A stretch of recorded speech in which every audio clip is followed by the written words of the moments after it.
नमस्कार, जय भवानी। मैं रोमत सिंह ठाकुर। साथियों, मीडिया के माध्यम से खबर हिमाचल प्रदेश में चल रही है, सोशल मीडिया के ऊपर चल रही है कि वर्तमान की सरकार में मुख्यमंत्री ठाकुर सुखविंदर सिंह सुक्खू जी और उनके चीफ सेक्रेटरी के माध्यम से जितने भी डिप्टी कमिश्नर्स हैं उनको एक लेटर फॉरवर्ड किया गया कि जो मंदिरों का पैसा है, ट्रस्टों का पैसा है, वो सरकारी खजाने में डाला जाए, क्योंकि सरकार को अपने द्वारा चलाई जा रही जो योजना है, सुखाश्रय योजना है, सुख शिक्षा योजना है, वो चलाने में वो विफल हो गए हैं। सरकार के पास पैसा नहीं बचा, सरकार कंगाल हो गई है और अब सरकार को अपनी योजनाओं को चलाने के लिए सनातनियों के पैसे की आवश्यकता पड़ गई, मंदिरों में जमा पैसे की आवश्यकता पड़ गई। और वो मंदिर जो सालों से सरकार के नियंत्रण में है, सनातनियों का पैसा सरकार के पास जाता है।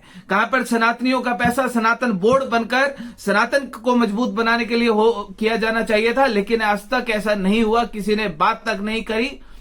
लेकिन आज स्थिति ये उत्पन्न हो गई कि वर्तमान मुख्यमंत्री को यह अपील करनी पड़ गई कि मंदिरों का पैसा सरकारी खजाने में डाला जाए, योजनाएं चलाने में परेशानी आ रही है, दिक्कत आ रही है। दूसरी तरफ पूर्व के मुख्यमंत्री ठाकुर जयराम जी की स्टेटमेंट को सुना मीडिया के माध्यम से, जो ये कह रहे हैं कि वर्तमान की जो सरकार है सनातन विरोधी है।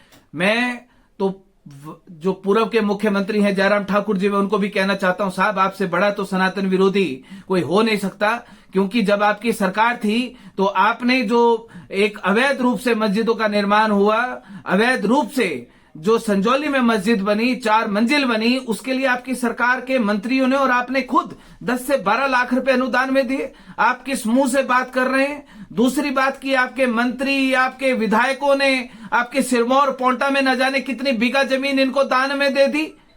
आप लोगों ने सनातन समाज की भावनाओं के साथ खिलवाड़ करने के अलावा कोई दूसरा काम नहीं किया है। आप दोनों सनातन विरोधी हैं।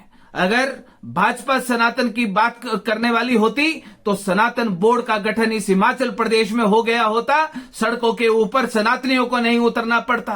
अगर कांग्रेस की सरकार से, वर्तमान के मुख्यमंत्री से हमने सनातन बोर्ड की मांग करी, लेकिन वो मांग अभी तक लंबित पड़ी है। स्वर्ण आयोग की मांग दोनों मुख्यमंत्रियों से करी, दोनों के कान के ऊपर जूं तक नहीं रहेंगी। हिमाचल प्रदेश की जनता को धोखा देने के अलावा इन भाजपा कांग्रेस को कोई काम नहीं आता है। हिमाचल प्रदेश की जनता को ठगने के अलावा इन दोनों पार्टियों को कोई काम नहीं आता, चाहे भाजपा हो चाहे कांग्रेस हो, दोनों एक थाली के चट्टे बट्टे। सनातन बोर्ड का गठन इस हिमाचल प्रदेश में किया जाना चाहिए। सनातनियों का पैसा मात्र गौ माता के लिए प्रयोग होना चाहिए, सनातन समाज को मजबूत करने के लिए होना चाहिए, सनातन धर्म के ऊपर व्यय किया जाना चाहिए। अगर सरकार को इतनी आवश्यकता पैसे की आन पड़ी तो ऐसी नीति बनाइए, ऐसी योजना बनाइए, हिमाचल प्रदेश में अपने इनकम रिसोर्सेज को बढ़ाइए ताकि हिमाचल प्रदेश को हम सफलतापूर्वक आगे बढ़ा सकें।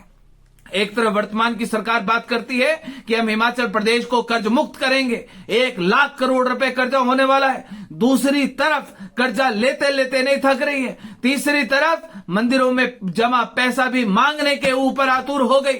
और जहां पर पिछली सरकार की बात करें, हिमाचल प्रदेश को ना कर्ज मुक्त करने की बात भाजपा ने की थी, डबल इंजन होने के बावजूद भी वो भी लोन पे लोन लेती गई। हिमाचल प्रदेश को कितना डुबाओगे, कितना लुटाओगे?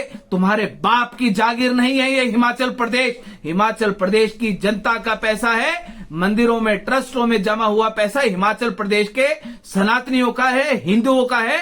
जहां पर मुसलमानों का पैसा मस्जिदों से मुसलमानों के ऊपर खर्च होता है, वहीं पर उसी प्रकार मंदिरों में जमा पैसा भी सनातन प्रयोग, सनातन धर्म के ऊपर व्यय होना चाहिए। सनातन बोर्ड का गठन इस हिमाचल प्रदेश में चाहिए और मंदिरों का पैसा किसी भी कीमत के ऊपर सरकार के खाते में नहीं जाना चाहिए, मतलब नहीं जाना चाहिए। बहुत बहुत धन्यवाद।